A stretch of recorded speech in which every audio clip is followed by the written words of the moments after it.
C'est vrai qu'on l'a traité souvent de magicien, qu'il a toujours un tour dans son chapeau, et là je crois que le magicien a terminé tous ses tours. Je crois que c'est la fin d'une époque, la fin d'un règne, la fin de Netanyahou.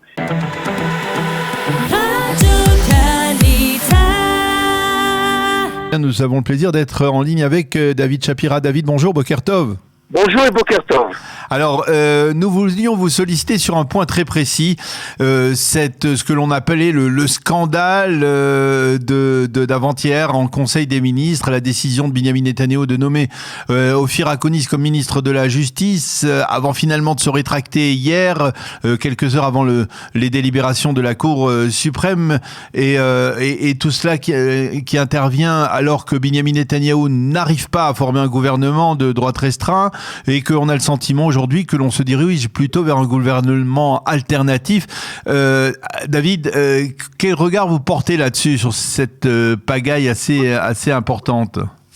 Écoutez, d'abord c'est assez surprenant ce qui s'est passé parce que on sait que Binyamin Netanyahou est un fin politique qui aime bien un petit peu les exercices et je dirais des exercices de trapèze et d'équilibriste. Et là, il a foncé droit dans le mur. C'est-à-dire que pendant cette réunion, pendant ce qu'on appelle cette réunion gouvernementale, eh bien, on lui a bien précisé que cette décision était illégale, qu'elle enfreignait les accords qu'il existe justement dans ce gouvernement avec un gouvernement paritétique. Et pour l'instant, il n'y a pas d'autre gouvernement. Et tant qu'il n'y a pas d'autre gouvernement, eh bien, on reste sur les bases de ce qui avait été déjà conclu.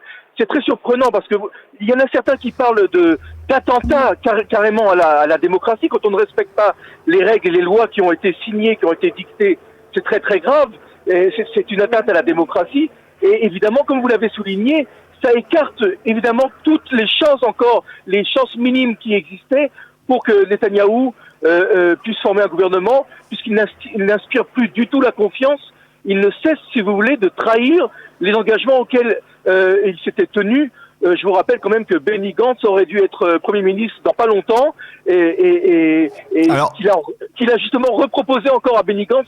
Ça devient une farce. Vous savez, ça me fait penser, Daniel, à un enfant qui s'insurge un peu contre ses parents et qui va jusqu'au bout, jusqu'aux dernières limites pour savoir jusqu'à quand ses parents vont lui mettre une fessée. Quelle est la limite à atteindre? Eh bien, je crois que là, Netanyahou a atteint la limite du supportable et du possible. Comment vous expliquez cela de la part de Netanyahou? On a souvent dit longtemps que c'était un véritable stratège politique, qu'il avait des capacités exceptionnelles en la matière. Qu'est-ce qui lui arrive là, à votre avis?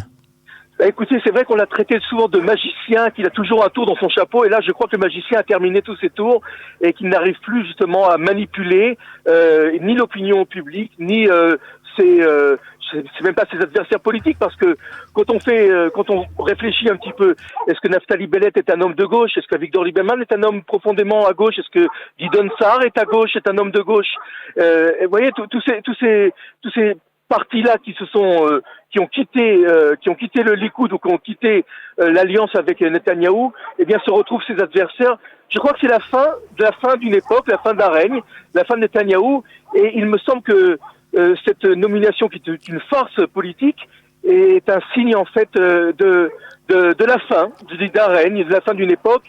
Et aujourd'hui, on peut même sourire avec Ophir Akonis qui a proposé, ce nouveau ancien ministre de la Justice qui a demandé, qui a plutôt déclaré qu'il réfléchirait sur le fait de quitter le poste de ministre de la Justice. Et bon, on lui a dit, c'est pas la peine de quitter le poste de ministre de la Justice, parce que tu n'as jamais été un ministre de la Justice, même 15 secondes, voilà.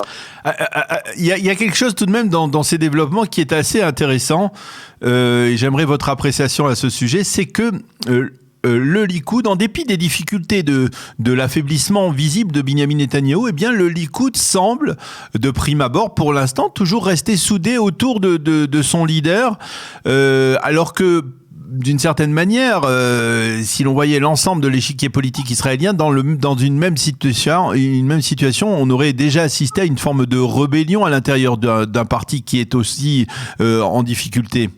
Alors ce n'est pas si clair et si simple que vous le présentez, parce que c'est vrai qu'officiellement, les membres du Likoud ne se révoltent pas. Et c'est vrai qu'il y a eu une véritable ambiance un petit peu pendant quelques années, si vous voulez, pas de terreur, mais enfin, il fallait bien se ranger derrière le chef.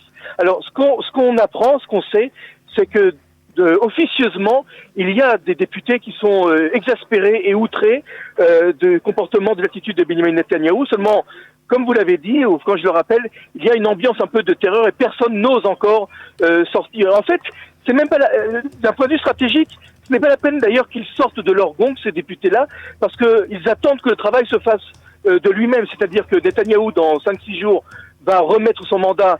S'il n'y a pas une autre surprise, on ne s'attend pas à d'autres surprises, mais il va remettre son mandat au président de l'État d'Israël, Reuven Rivlin, qui le donnera à un des autres candidats à un changement de gouvernement. Et de lui-même, Netanyahou va se retrouver chef de l'opposition, mais il a 72 ans.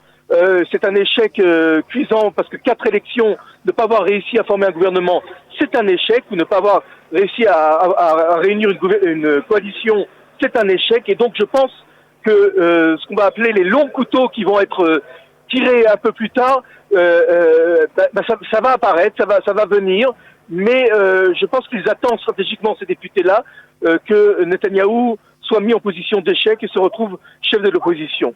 C'est pas évident qu'il reste chef d'opposition longtemps. Notez en plus qu'il y a son procès qui se déroule parallèlement et qu'il risque peut-être d'être mis au banc des accusés. Et cette fois-ci, il sera forcé de quitter la vie politique. Et donc, vous pensez que ça interviendra après, lorsque Benjamin Netanyahou ne sera plus de facto Premier ministre, que on va dire au Likoud, on remettra en cause son leadership. Oui, on aiguisera le long couteau, mais ces députés-là, pour l'instant, n'ont pas intérêt à tirer sur une ambulance. Ils ont intérêt à attendre 5-6 jours déjà que Netanyahou rende son mandat, puis qu'un gouvernement, ce qu'on appelle d'union nationale ou de changement, soit formé d'ici quelques semaines, pas très longtemps. Et là, après, lorsque le procès avancera, je pense qu'il y aura une remise en question du leadership. Netanyahou a fait un excellent travail, mais il est temps maintenant qu'il se consacre à ses affaires personnelles, à ses affaires judiciaires et à son procès. Eh bien, David Shapira, merci beaucoup d'avoir accepté de répondre à nos questions sur ce point spécifique, sur cette mini-crise, on va dire, ou crise importante, juridico-politique de ces dernières 48 heures. Merci d'avoir été avec nous ce matin sur Radio Kalita. Bonne journée, à bientôt. Merci et Shabbat Shalom à tous vos auditeurs. Shabbat Shalom.